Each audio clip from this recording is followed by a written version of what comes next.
ESPN broadcaster who is also the play-by-play voice of the Chicago White Sox, Jason Benetti. Jason, how in the world did Miguel Gonzalez just turn into Cy Young, Sandy Koufax, and Madison Bumgarner all rolled into one last night?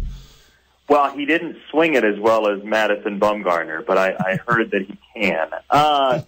So here's the thing. If you look at Miguel Gonzalez's numbers last year, it's not a surprise that he would throw fairly well. The thing that's surprising is the 8 1/3 and the amount of the lack of solid contact. I mean, he actually, in terms of a comeback pitcher, he was pretty good last year. The Orioles let him go in part because his velocity was down, but that was what he says was sort of just a spring training thing, and the velocity kind of climbed as the year went on last season.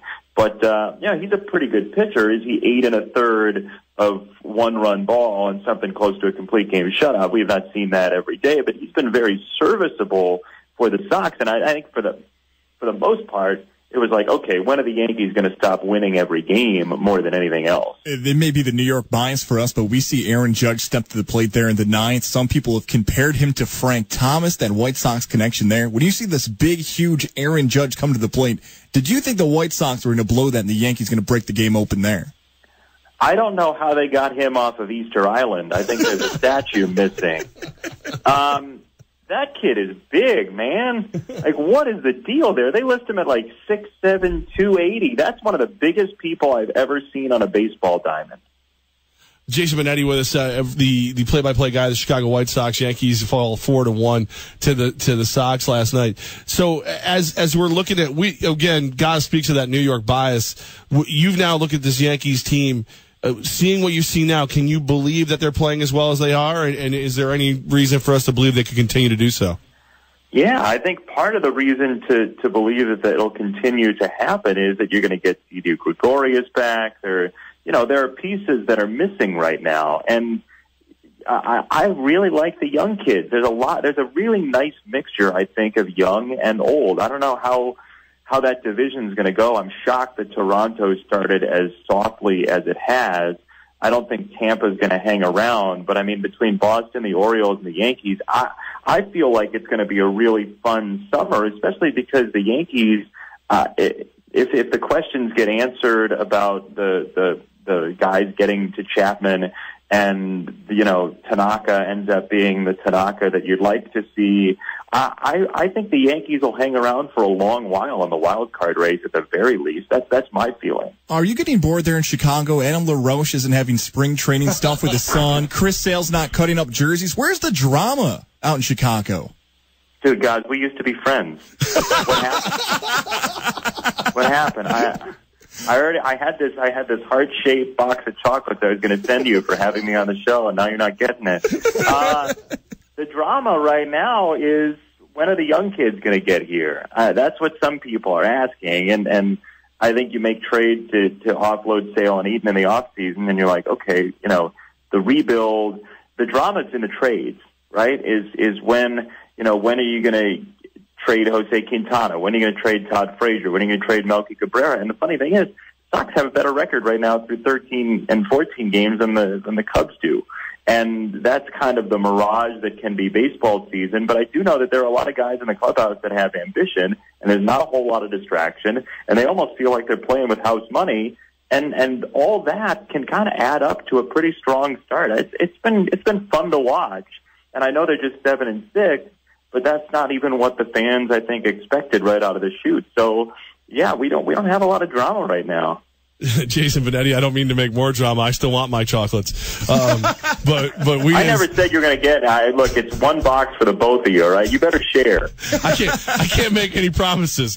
So you talk about the young kids, like we here in New York, everybody's like Gleyber Torres. Are you getting a lot of Yoan Moncada stuff? Yeah, Yoan Moncada, Zach Birdie, the kid who was a first-round pick at the end of the first round last year, Zach Collins, the catcher out of Miami, is in high A right now, but could shoot up the system pretty quickly. Michael Kopech, who the Sox got in the Chris Sale trade, throws 101 to 103 miles an hour. He's got a scary right arm. There's a lot of young talent in the system, and it's something that I think Yankee fans probably have an understanding of. That very rarely in recent memory have you turned your eyes to the farm system and say, oh, well, you know, what's really coming up? Where's the future in terms of Trenton or Scranton Wilkes-Barre? That hasn't been the focal point of a Yankee fan for a long time, and the same way with the Sox. Jason, when we look at tonight's game, pitcher Dylan Covey, should I be nervous? I mean, I wasn't nervous last night, and now I feel like I should be afraid of everyone. You should always be nervous.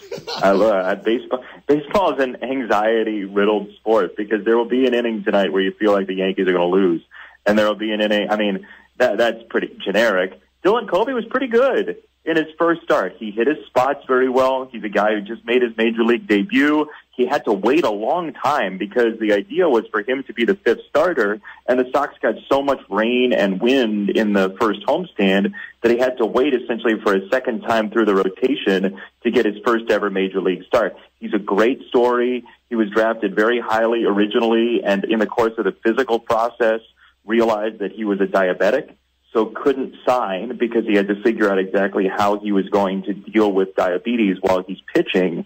And so he's a really interesting story. He hits his spots very well, and, you know, we'll see. But he pitched very effectively in his first game on this road trip. Jason Benetti with us right now. So, Jason, the guys just handed me this. Read it word for word. Hold on. Here we go. Jason, you have had a great broadcasting career. ESPN, Chicago White Sox, NCAA men's basketball tournament, and more. The nickname Ghazi Bear is sweeping the capital region. Where would you rank that among your career accomplishments? Well, you know, it was number one until the true shameless paper handing by God.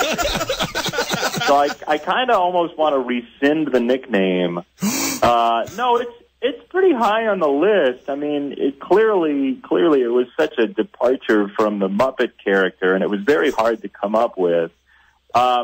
He's just kind of huggable, isn't he? We've had listeners make shirts. Jason, a listener made a shirt with him on like a baby Fozzie Bear. Like the Muppet Baby Fozzie Bear? Yes. Yeah. Oh, wow. I'm imagining Gaz with like a squirting flower and like a bow tie. And I kind of really like the idea of Gaz doing slapstick like Fozzie Bear did. So I actually think you should take that up a little bit more than you have and really try and morph into Fozzie. Thank you, Jason. I'll take the advisement. And also, Kevin Brown, your former partner, wants a shirt. Maybe we'll figure something out and get you a shirt as well. If Kevin wants one, I don't want one.